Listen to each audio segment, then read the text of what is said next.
the presentations. I've got the privilege of being last, so hopefully you had some coffee or something during the break.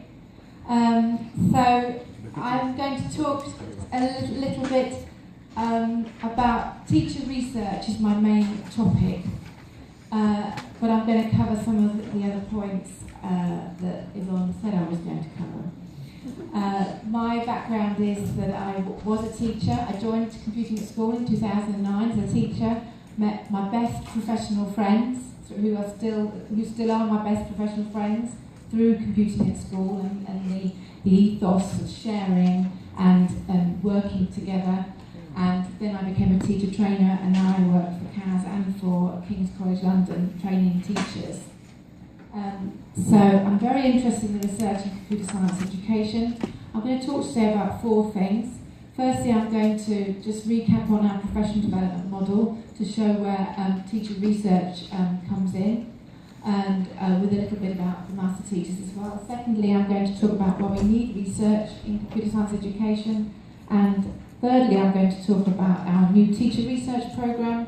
And fourthly, if I've got time, I'll mention our new accreditation programme for teachers that we've just set up.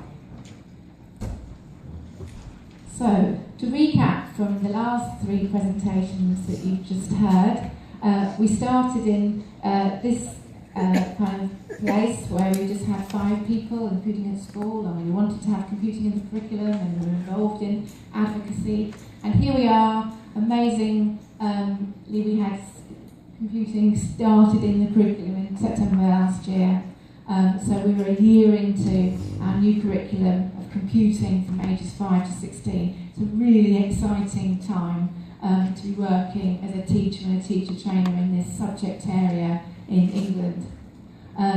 We use a lot of ideas, as Yvonne has identified, around sharing and communities of practice. This is really because we don't have the top-down structure that you have here. We don't have teachers compulsorily released for training. We don't have a specific set of resources to use. Teachers, if they need training, need to go and ask their head teacher if they can have some time off. They need to kind of negotiate their own, whatever needs they have. They have to look for training opportunities. And so, working in that kind of environment, this is a sort of model that works well.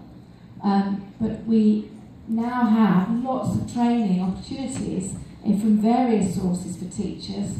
We have lots and lots of different resources for teachers, and so we're trying to support the teachers delivering the new content. I very much agree with one of the previous speakers who talked about Type 1, Type 2, Type 3 teachers, because first of all, we had CAS populated with lots of these Type 1 teachers who were just, born enthusiastic for computing, it seemed, and we kind of, with Type 2 teachers, and our challenge is to kind of keep motivate and support the Type 3 teachers who are having now to deliver computing in the curriculum. So, just to give a background to the professional development, we have a programme that's funded by the Department of Education called Network of Excellence, and through that we have recruited nearly 400 master teachers across England, and these teachers have 2 different roles. One is to see what the needs are in their community and to train and to offer training after school for local teachers according to particular needs. We find that there are regional differences, and obviously there's primary teachers and secondary teachers. Also, master teachers go into schools and support on an individual basis and do mentoring and more individualised support with local schools. So we have master teachers who are a resource for other teachers, and we have universities. There are 80 universities in England who've signed up to support computing at school through the Network of Excellence, through running events for teachers. And different universities have different strengths, and we really value everybody's contribution. For example, the University of Kent that actually runs the website for us for nothing. So, and then we have the clubs that Yvonne is very involved with, and we have Lead Schools. So this is a network, this is aiming for excellence in computer science teaching. And I think Yvonne's talked about this particular slide already, and so but I'll just say we have got a paper on the bottom there that we wrote about how the Network of Excellence for Master Teachers works. But you have picked up from Yvonne's talk that one of the things that we're trying to do is empower teachers. Our teachers do have quite a lot of autonomy, but we're trying to empower them through their own dealings with other teachers for their own career development and for their own confidence and development as teachers. So this is our model of the professional development that we have, and animation again. So we have these various elements that teachers can access, all within this community of practice. We have training, we have mentoring for master teachers. We have the idea of cascading knowledge. University trains master teachers train teachers. But the areas, my responsibility areas, are trying to build up research in CAS and accreditation. So I talk about teacher research, and basically this was already covered beautifully earlier by one of the presentations, that we do need lots and lots of research in this area. In my university there's a huge team of people who've been researching science education for ages, and people who've been researching mathematics education for ages, and we don't have pockets of people really now that are focusing so much on computer science education in school, but we need to know the answers to lots of questions, because I've heard even this afternoon people saying, we think that this works. We have an idea that working with unplugged materials is good, that pair programming is good, that moving this way from visual programming to text-based programming, that seems a good methodology. We need some evidence to support teachers so that we do the best by our students, because we need to give our students the best education that we can. So we need research in this area, and I've identified two particular areas. So we need to know, as teachers, we need to know how to teach as effectively as we can. Obviously it depends on your learners. Now Lee Shulman back in the 80s developed the different types of teacher knowledge. There are others actually apart from these, like curriculum knowledge, but these are three. Your knowledge of the subject is your content knowledge.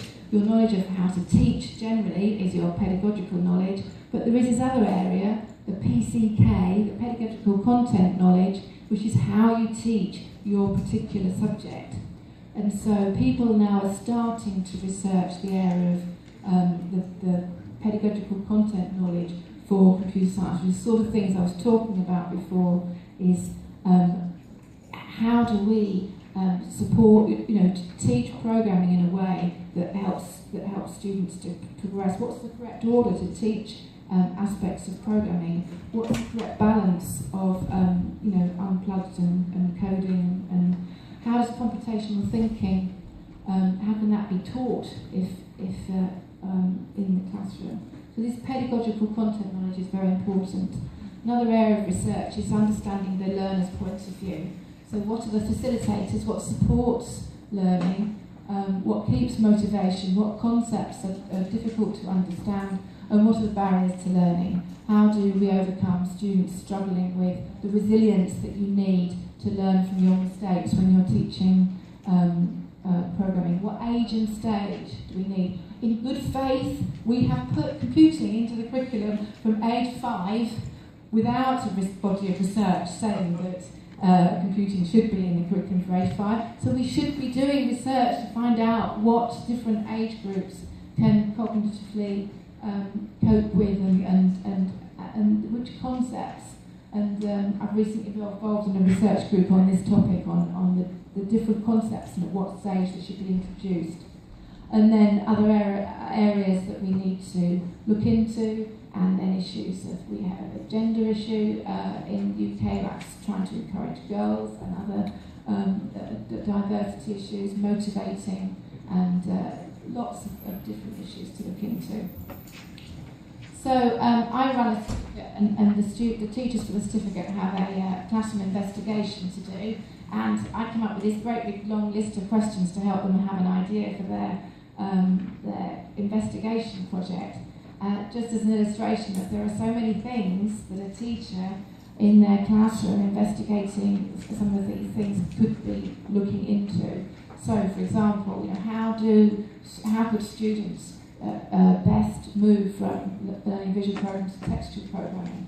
Do unplugged approaches secure understanding better than on the computer approaches? I'm quite interested in whether particular strategies for teaching computing support literacy, where we have issues with weak literacy in our curriculum. Just working in pairs or working in collaboratively, support students, just articulating the program that you're trying to write, that kind of verbalising what you're saying, is that actually supporting the process of understanding how to use the various structures in the code, how does computing work with other subjects. So there are lots of things to be looking into, as well as the big kind of policy and curriculum issues, and we are starting to get research done on this. So I think that the people that are best placed to be actually conducting and working in the area of research in classrooms are teachers themselves, and not people parachuted into classrooms with white coats on. So we want to be able to support teachers who want to get engaged with research. And there are a lot of benefits to this, as identified by this quote, which says that action research enables teachers to reflect on their practice to improve it, become more autonomous in their professional judgment. And I love this, develop a more energetic and dynamic environment for teaching and learning.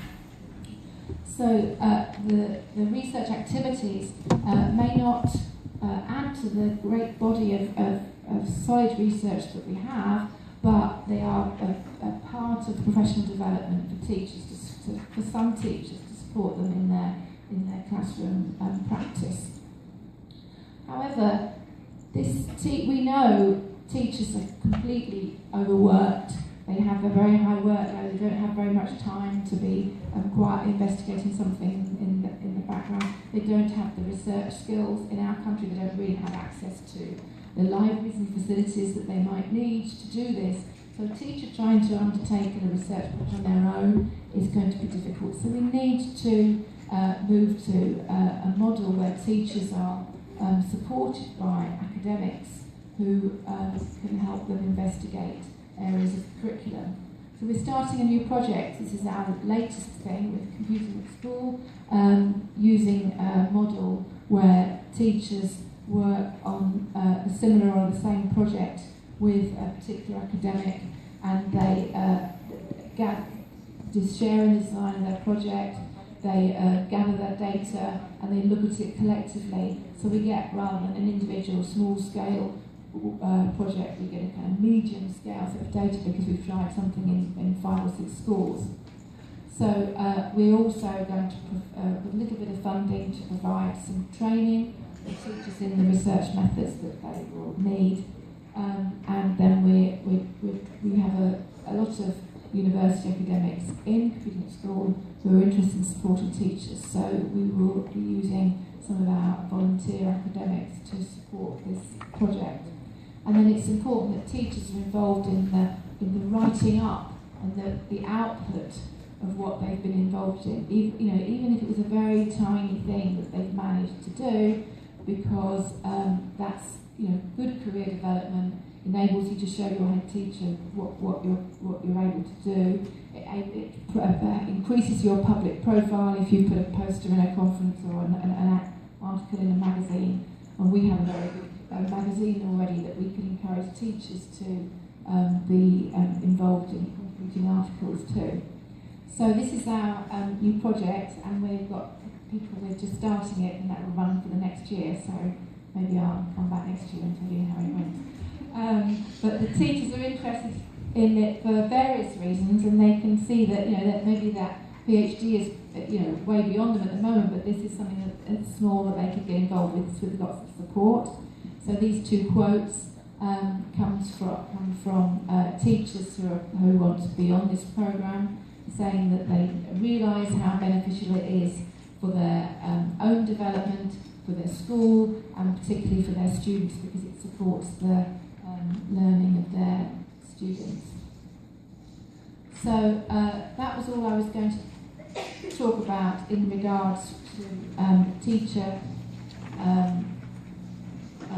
research. I don't know if I've got time just to quickly, I can see my time is up, as I can see. If I've got very quickly, I'll just show you that also the last part of our model is accreditation. Now this is not a mandatory qualification for teachers, it's an optional certification that we've developed in response to the need of teachers who said, look, I've undertaken hours and hours of training with master teachers at the universities, I'm now teaching computing effectively. I didn't qualify as a computing teacher, I actually qualified as an ICT teacher, and I would like some professional accreditation for what I'd achieved. And so in order to gain this accreditation, which is certified by BCS, it's called the BCS Certificate in Computer Science Teaching, you have to carry out at least 20 hours of training and reflect on them from anywhere according to your own needs. You have to be able to complete a programming project, and you have to carry out a classroom investigation. And you are allocated to an E-assessor who's a university academic who looks at your programming project and gives you lots of formative feedback, because a lot of teachers in our situation have attended lots of training courses on Python or whatever, and then actually when it comes to writing their own program, this is a major problem, so this gives them a little bit of support in actually writing an actual program. So I've got a little bit more on that link, which is rather long, some more information about CAS research activities. We've also put a research stream into our teachers' conference recently, and there are lots of conferences around now for computer science education. There's one there if you're interested. And that's me. Thank you very much. 네, 컴띵 교사 전문성 강화에 대해 발표해 주신 Sue Sentance 교수님께 진심으로 감사드립니다.